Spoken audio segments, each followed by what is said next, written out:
esta sesión tenemos que hablar de los sentimientos y los deseos en la vida moral. Es un tema ciertamente importante, pero a la vez complicado, porque todos nos damos cuenta de que muchas veces nuestro mundo interior, todo lo que sentimos, las inclinaciones que tenemos, no siempre coinciden con lo que vemos que tendría que ser lo mejor. No siempre nos llevan a hacer lo que con la cabeza, con la inteligencia, vemos que es lo mejor.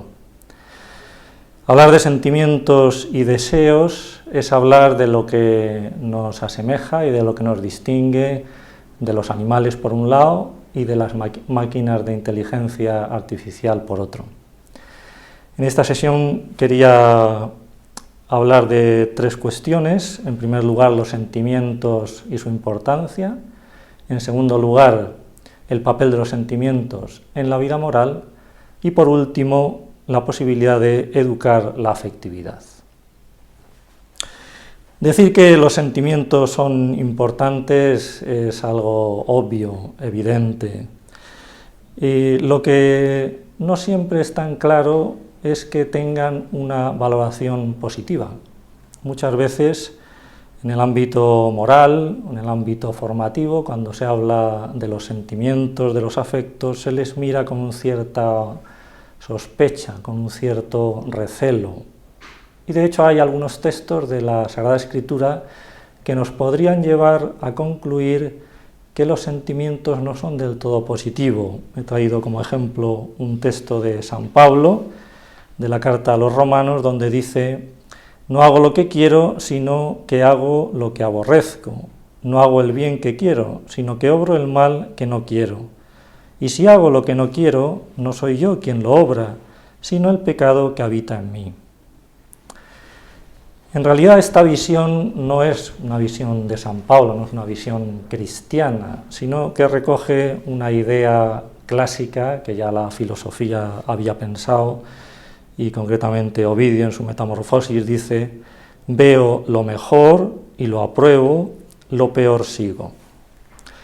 Vemos, por tanto, que los sentimientos son algo presente en nuestra vida, algo que están ahí, que no podemos evitarlos, y que a veces no coinciden con lo que nuestra cabeza, nuestra inteligencia nos dice que es lo mejor. Por tanto, hay una cierta falta de armonía, encontramos una cierta falta de armonía entre inteligencia, voluntad y afectos. Una adecuada concepción antropológica que podemos derivar de la reflexión cristiana nos lleva a considerar al hombre evitando dos extremos que han sido frecuentes en la historia de la filosofía, que son el extremo del dualismo y el extremo del monismo. Considerar, por una parte, que el hombre es un compuesto de alma y cuerpo, como si fueran dos cosas separadas que están juntas y que están en conflicto, y por tanto, viendo de modo negativo el papel de la corporeidad, como si fuera un peso para el alma, que sería lo importante. Y en el otro extremo tenemos tantos planteamientos modernos, sobre todo en el ámbito científico, que piensan que el hombre no es más que materia, que todo se reduce a materia, a conexiones neuronales y a sistemas algorítmicos. En definitiva, para algunos científicos, las respuestas humanas no serían otra cosa que una especie de algoritmo y según algunos estímulos provocarían ciertas respuestas. Nos damos cuenta de que esto no es así, y en otra sesión se ha hablado de la libertad y de cómo podemos realmente hablar de la libertad humana, aunque ciertamente hay problemas a la hora de entender esa libertad y de entender cuánto grande es esa libertad y cuánto estamos condicionados por nuestra naturaleza y también por el contexto en el que nos movemos. Podríamos decir que los sentimientos son como el fuego.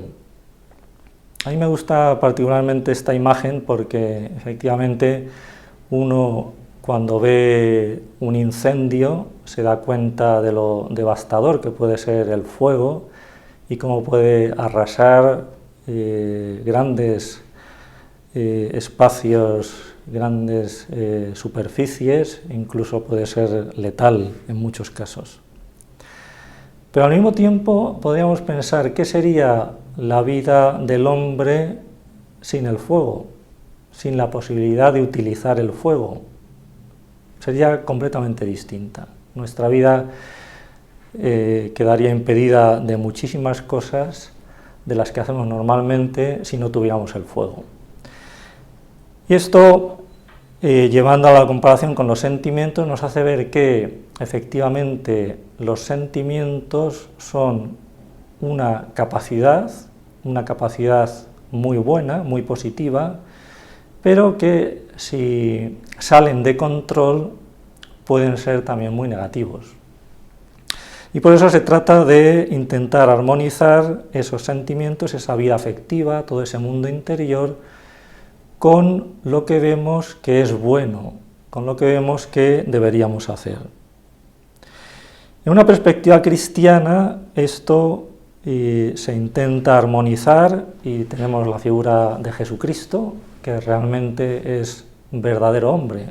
En Jesucristo vemos una persona con un cuerpo real, con unos sentimientos muy marcados, una persona que se enfada cuando hay que enfadarse, una persona sensible, que llora ante la muerte del amigo, que se conmueve ante aquellas masas que estaban perdidas como ovejas sin pastor, y a la vez una personalidad equilibrada, armónica, en la cual todas estas dimensiones están bien combinadas.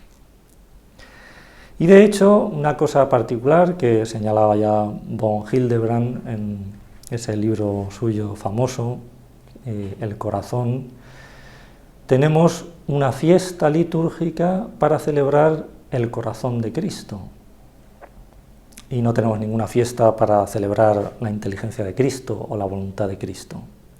¿Esto qué nos dice? Esto nos dice que efectivamente el corazón, nuestro mundo interior, es algo importante dentro de la persona.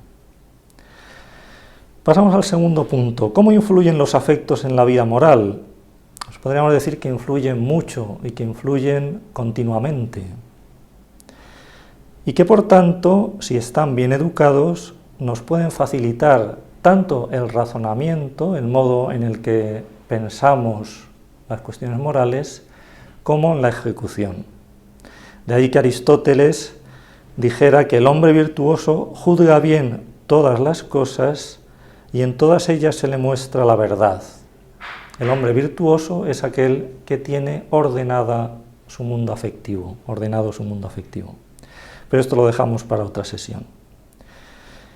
Pienso que el ejemplo del rey David es muy significativo de cómo la falta de orden en las pasiones o cómo el dejarse llevar por las pasiones dificulta el buen razonamiento y la buena elección. Cuando desde su palacio ve a Betsabé, una mujer atractiva, la pasión le ciega, hace llamar a esa mujer y comete adulterio, y luego, como sabemos bien, también homicidio, ya que acaba con la vida de su marido.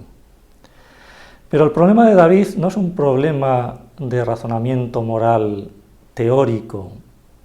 De hecho, cuando llega el profeta Natán y le cuenta la historia de aquel personaje rico que para dar de comer a un invitado toma la única oveja de aquel otro personaje pobre, David dice, ese hombre por lo que ha hecho tiene que morir. De alguna manera David está reconociendo la injusticia que supone tomar a ese pobre hombre lo poco que tenía. Y el profeta Natán le responde, ese hombre eres tú. ¿Qué es lo que ha pasado aquí?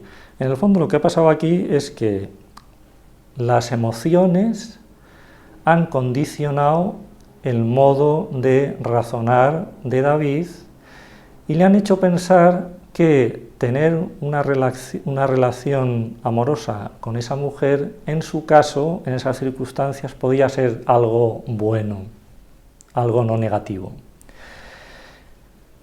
Esto pasa muchas veces y tantas veces quizá tenemos ejemplos menos dramáticos que el del rey David. ¿Quién no ha visto una persona que está siguiendo quizá una dieta y que con bastante frecuencia se engaña y toma cosas que no debería tomar, pensando que en ese momento, en esas circunstancias, no estaría mal? Otro ejemplo muy habitual es el de la persona, pienso que nos pasa a todos, que cuando alguien no nos cae bien, todo lo que llega de esa persona lo vemos de un modo negativo y no sabemos reconocer tantas cosas positivas que esa persona tiene o que esa persona puede decir. Cuando se habla de los sentimientos, a veces se utiliza la palabra pasión, porque efectivamente los afectos, los sentimientos son algo pasivo, algo que no elegimos nosotros, que no provocamos, sino que descubrimos en nuestro interior, al menos en la mayoría de los casos. Y por eso la tradición multisecular ha utilizado el término de pasiones, para subrayar ese aspecto de algo pasivo. En realidad sabemos bien que en la vida moral somos responsables de aquello que elegimos y no tanto de aquello que sentimos. De allí la diferencia importante entre sentir y consentir. Uno puede sentir muchas cosas, pero donde se juega su calidad moral es en el consentir o no consentir. David, después de sentir esa atracción por aquella mujer, podía haber no consentido, podía haberse dedicado a hacer otras cosas en ese momento y no habría pecado. Pero en ese caso no solo sintió, sino que también consintió. Es verdad que la responsabilidad moral de nuestras acciones puede ser limitada cuando están condicionadas por una pasión muy fuerte, por una pasión vehemente. Pero eso no quiere decir que las pasiones anulen la responsabilidad moral de los actos. Y pasamos a la parte final de esta sesión, que es la que se ocupa de la educación de la afectividad. Con una primera pregunta: ¿es posible educar la afectividad, los afectos? ¿Se pueden controlar? Ciertamente se puede trabajar en los afectos, pero no se pueden controlar como controlamos, por ejemplo, los movimientos de nuestro cuerpo. Este también es un tema antiguo, y ya Aristóteles decía que el control que podemos tener de nuestros afectos, de nuestra vida sentimental, es un control político y no un control despótico. Con esto quería decir, utilizando esa analogía con el gobierno de la ciudad, que podemos influir en nuestros afectos, en el modo de desarrollarse, en el modo de vivir ese mundo interior nuestro, pero no los podemos controlar como controlamos el movimiento de los brazos o de las piernas. El ejemplo que ponía Aristóteles es interesante porque en una ciudad un gobernante puede obligar a sus ciudadanos a hacer ciertas cosas o a evitar ciertas otras. Pero también nos damos cuenta de que si ese gobernante, aparte de las normas que sobre todo prohíben ciertos comportamientos que se consideran negativos para la ciudad, intenta educar a la ciudadanía, la sociedad en ese lugar será mucho mejor que en otra en la que simplemente hay unas normas que prohíben ciertas acciones. Y esto mismo pasa en la vida personal. Nosotros podemos tener simplemente unas normas con las que nos dirigimos, unas prohibiciones que nos delimitan lo que podemos hacer, lo que no debemos hacer, pero si no trabajamos en la educación de los sentimientos, siempre tendremos como una ciudadanía poco educada, que quizá no hace cosas demasiado malas, pero que tampoco hace cosas buenas, o no está educada para hacer cosas buenas. La analogía también nos ayuda a pensar que en ocasiones la ciudadanía se subleva contra el gobernante, y eso mismo también lo vemos en la vida personal. Hay situaciones en las cuales las pasiones, las emociones son tan fuertes que de alguna manera se sublevan, y eso lo vemos desgraciadamente con mucha frecuencia, por ejemplo, en las adicciones, en las cuales incluso puede llegar un momento en el cual la persona no sea capaz de superar ciertas inclinaciones. ¿Qué decir, por tanto, de la educación de los deseos? Pues, en primer lugar, que tenemos un déficit muy grande. Nuestra sociedad se ocupa mucho de la educación de la inteligencia, los niños reciben gran cantidad de material en esta línea, pero quizás se ocupa mucho menos de la educación de los sentimientos, de la educación de los afectos. Y es una pena, porque esa educación ayudaría a que se integren esos distintos elementos, la inteligencia, la voluntad y los afectos. Además, la educación de ese mundo interior, de los deseos, enriquece mucho a la persona. Cuando una persona está educada y se le ha puesto delante la belleza del arte, la belleza de la buena literatura, la belleza de un paseo, incluso de una reflexión filosófica que pueda ser más interesante, es una persona que tiene mucho más fondo moral, una persona en la cual los sentimientos son mucho más ricos. Esto se ve sobre todo en el ámbito del cultivo de las amistades. Una persona que sabe cultivar las amistades es una persona rica interiormente. Por eso podríamos decir que muchas veces detrás de un no me gusta la música clásica, no me gusta este tipo de arte o este tipo de películas, en el fondo lo que hay es una falta de educación de la sensibilidad en esos ámbitos. Y toda esa formación de la sensibilidad tiene mucho que ver también con la formación moral. En este ámbito de la formación y de la educación, me parece muy importante tener en cuenta lo que es el temperamento de cada persona. Sabemos que cada uno es diferente y eso viene en parte de la genética y en parte de la educación que ha recibido, sobre todo en las primeras etapas de su vida. Y esto es importante tenerlo en cuenta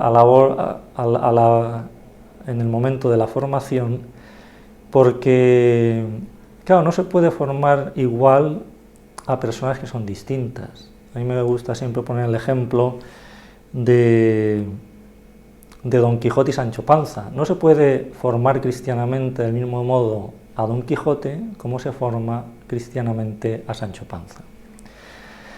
Acabamos mencionando muy brevemente dos manifestaciones de la falta de la educación en la afectividad, que son el emotivismo o el sentimentalismo y el voluntarismo. El emotivismo es el dejarse llevar por los sentidos. Después de todo lo que hemos dicho a favor de los sentimientos y del papel positivo de los sentimientos, hemos de decir que los sentimientos son necesarios, pero no son suficientes, hay que educarlos, porque si no, perdemos el fin al que va dirigido nuestra vida, el telos de la vida moral. Por otra parte, tenemos el voluntarismo, que sería otra patología de la vida moral, y que en el fondo es una falta de prudencia. No es tanto un problema de la voluntad como una falta de virtud que me lleva simplemente a seguir una serie de normas y hacer quizá las cosas que tengo que hacer, pero no entendiendo el bien que hay detrás de esas cosas, sino simplemente porque hay que hacerlas. Podemos concluir diciendo que los sentimientos son una parte esencial de la persona humana y que, por otro lado, que cuando están bien educados permiten a las personas alcanzar esos grandes ideales y hacer cosas grandes por Dios y por los demás.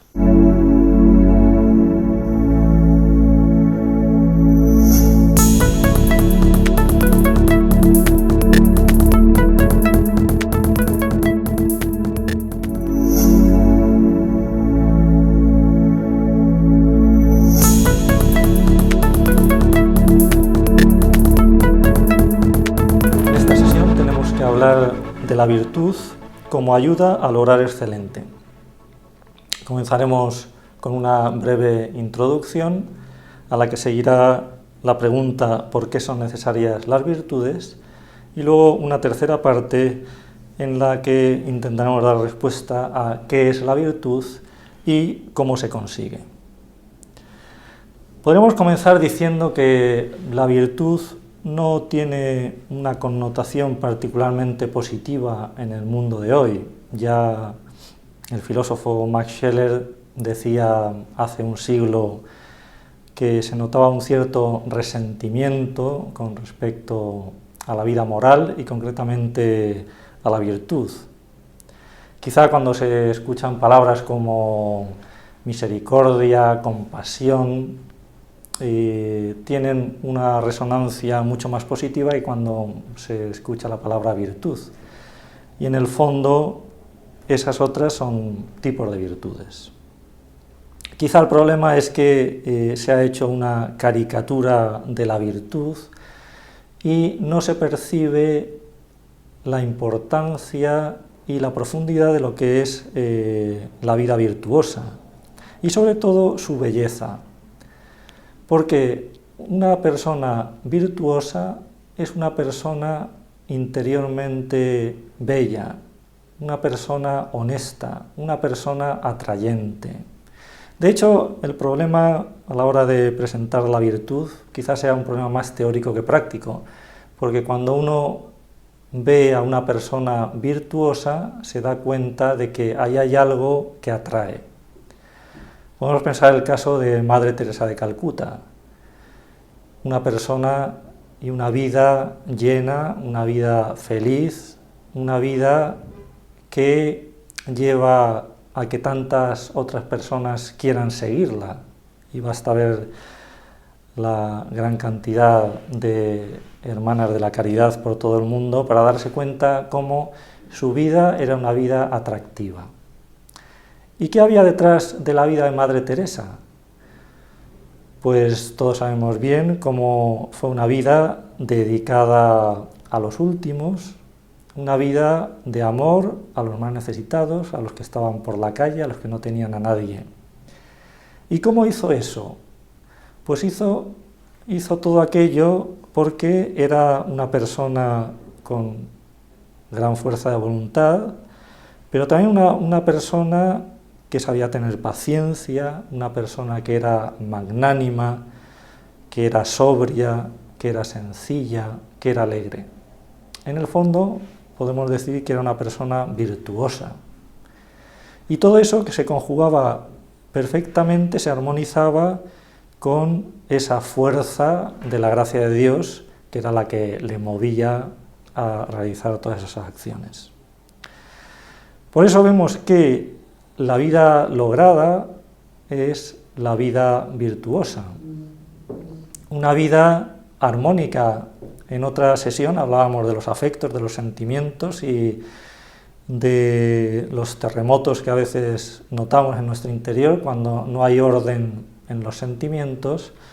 Las virtudes nos ayudan precisamente a poner ese orden, a que nuestra vida vaya dirigida hacia su fin y lo haga de una manera serena, agradable, feliz. De hecho, la virtud no simplemente nos ayuda a realizar ciertas obras buenas, sino que también nos ayuda a acertar en las obras buenas que podemos realizar. Esto lo veremos un poco más adelante.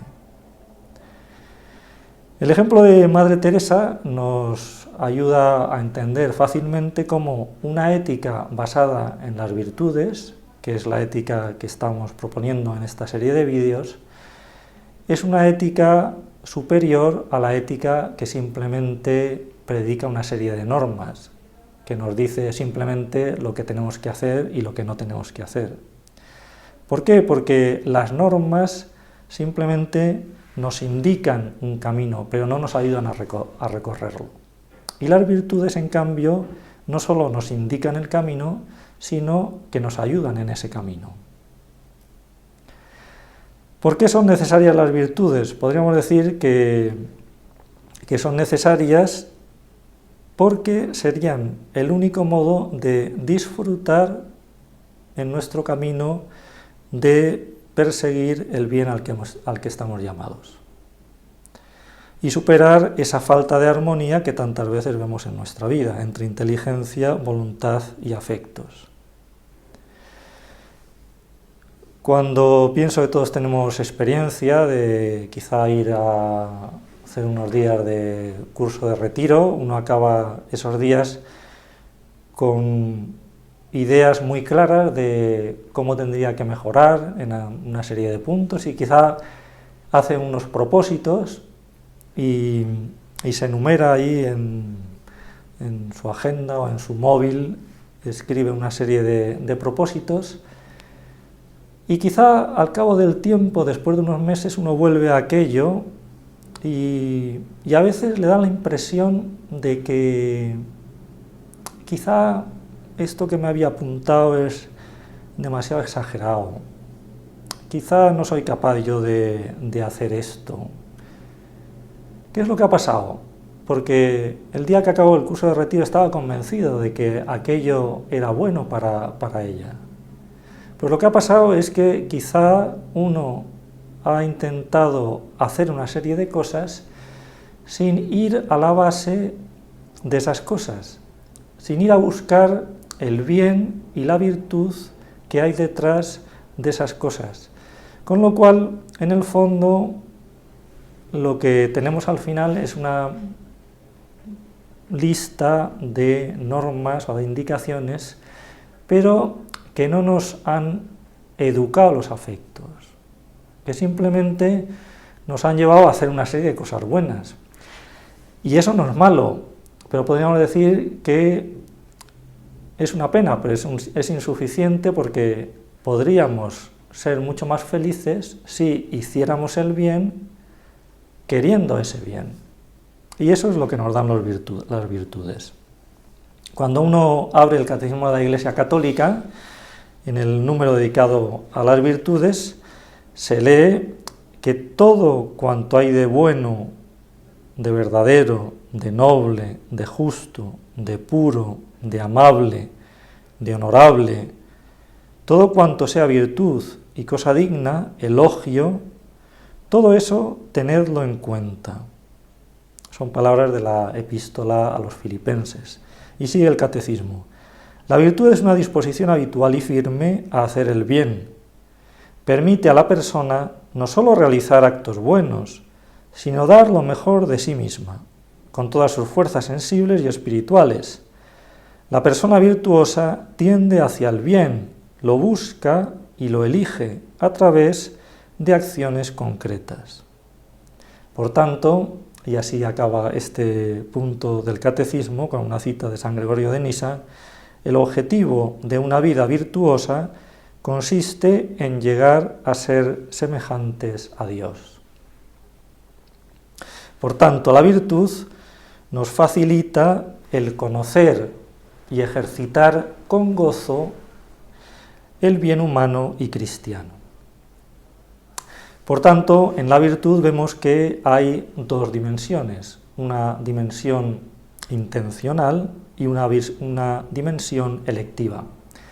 La dimensión intelectual es aquella que nos lleva a amar, a querer el fin de la virtud.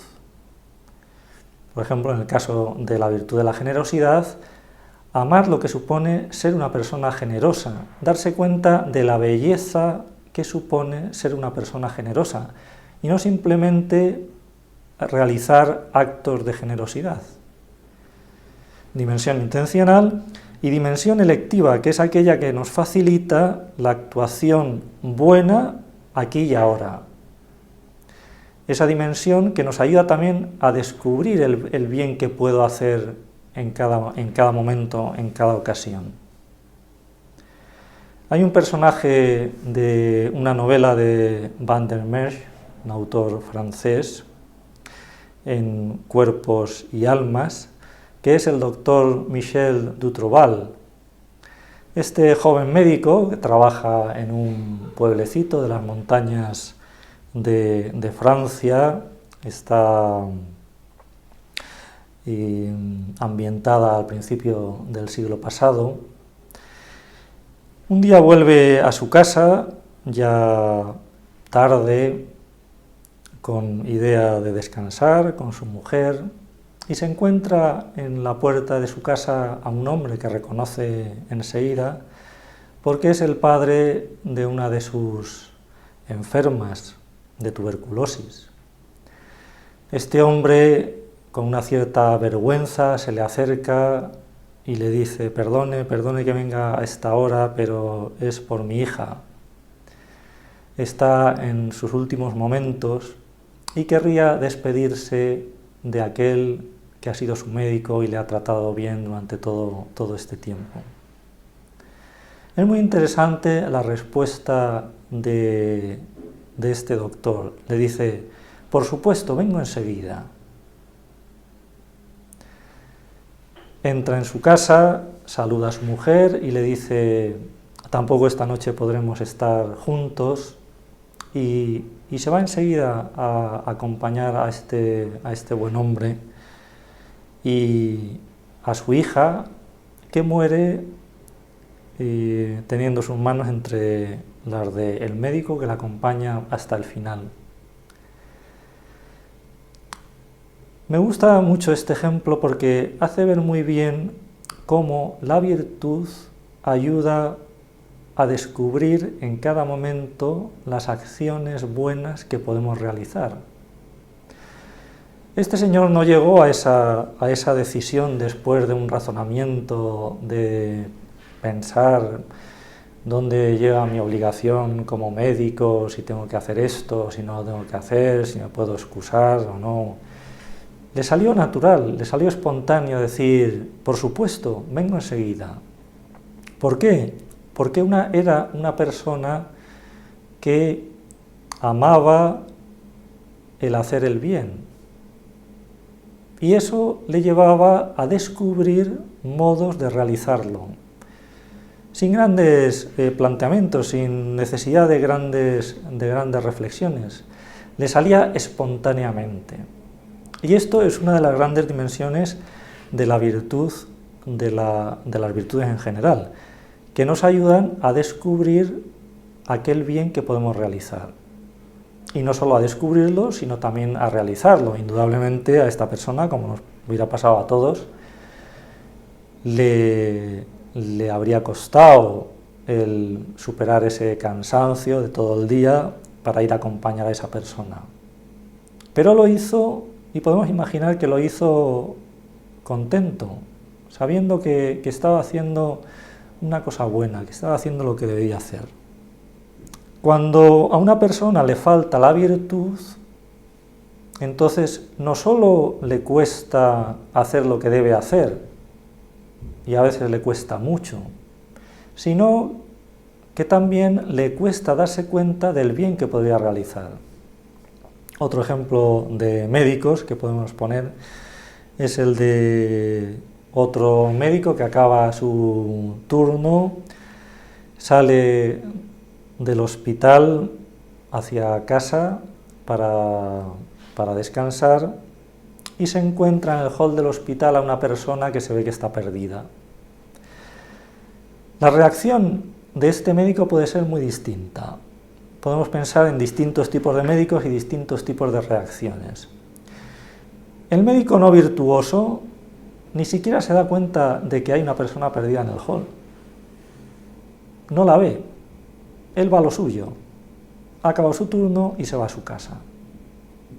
Luego podemos encontrar otro médico que quizá se da cuenta de que hay una persona perdida y sale del hospital sin hacer nada pensando, este señor está muy perdido. La persona más virtuosa no solo se da cuenta de que hay una persona perdida, sino que se plantea el ayudarle. Y si la virtud está más incorporada, se para, le pregunta e intenta ayudarle a resolver su problema. ¿Cómo crece la virtud? Pues podríamos decir que la virtud crece de dos maneras o por dos caminos que son necesarios los dos. Por un lado, queriéndola y fomentando ese deseo de querer el bien que hay detrás de cada virtud.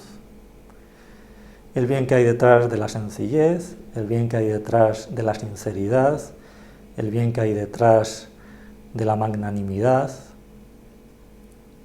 Y luego realizando acciones propias de esa virtud.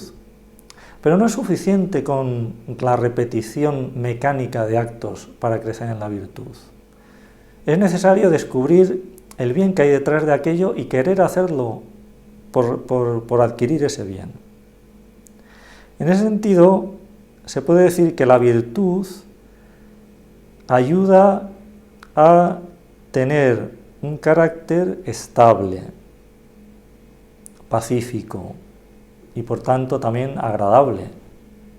La persona que no es virtuosa es una persona que no se sabe cómo va a reaccionar, no se sabe qué va a hacer, qué no va a hacer, cómo puede reaccionar ante una situación u otra. La persona virtuosa es una persona que tiene mucha mayor estabilidad. Pero esta estabilidad de carácter no significa automatismo. La persona virtuosa no es una persona que siempre hace lo mismo, sino que es una persona que sabe inventar, que sabe descubrir las cosas buenas que puede hacer en cada momento.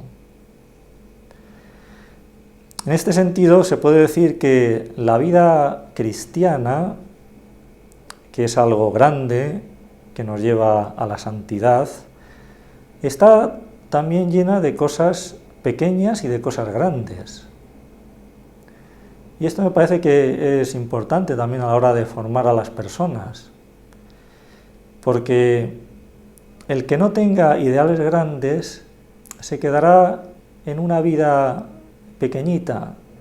Quizás será capaz de hacer muchas cosas y más o menos bien, pero no lo hará con gusto, no tendrá una vida llena, una vida lograda, una vida como la que hemos visto en la Madre Teresa de Calcuta. Y es algo que se ve en todos los santos, esa magnanimidad que sabe conjugar lo grande con lo pequeño. Y eso se ve en todos los santos. Por eso es tan interesante tener siempre algún santo debajo del brazo, leer biografías de santos, porque nos ayuda a ver cómo personas corrientes, normales, son capaces de descubrir y de vivir las virtudes en la vida que han llevado. Hay un episodio de la vida de Padre Pío, San Padre Pío, que me gusta recordar, y es como el primer intento que hizo de construir la Casa Solivo de la Sofferenza, que ahora mismo es un gran hospital en el sur de Italia, fue un fracaso. En 1925 él quería empezar con un pequeño centro de atención médica y a los pocos meses hubo que cerrarlo. Y sin embargo como veía que era una cosa importante, buena para aquella región, siguió luchando, siguió intentando, buscando los medios, y después de 30 años, en 1956, se abrió el hospital que hay ahora mismo, que es una cosa inmensa, en el que se da atención sanitaria a muchos miles de personas. Podemos acabar esta sesión con 3 conclusiones.